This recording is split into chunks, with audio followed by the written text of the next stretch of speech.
படுத்துருக்காரு போறா என்னன்னு பாப்போம். ஓதையில இருக்காரா அவரு? என்னன்னு கேளு, நடுவுல படுத்துருக்காரு. என்னண்ணே எங்க இருக்கு உங்க வீடு? என்ன போயிருந்தீங்களா? போயிருந்தீங்களா நீங்களே? சரி வேணா போய் தோறும். நல்லா இருக்கு நல்லா இருக்கு. நீங்க நல்லா இருக்கீங்களா? அம்மா எல்லாரும் சரியா பண்ணுது. அம்மா யாராச்சும் இருக்கீங்களா வீட்டுல? கொஞ்சம் வெளில வாங்க. வண்டியில வந்தோம், ரோட்ல படுத்திருந்தாங்க, அதான் அழைச்சிட்டு வந்தோம். அவனை மாட்டாடா என் பம்பர கட்ட மண்டையா. உங்களுக்கு போதமா?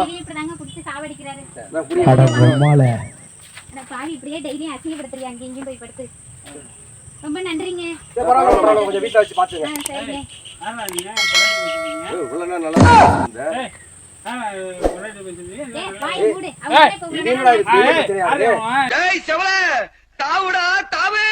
என்னது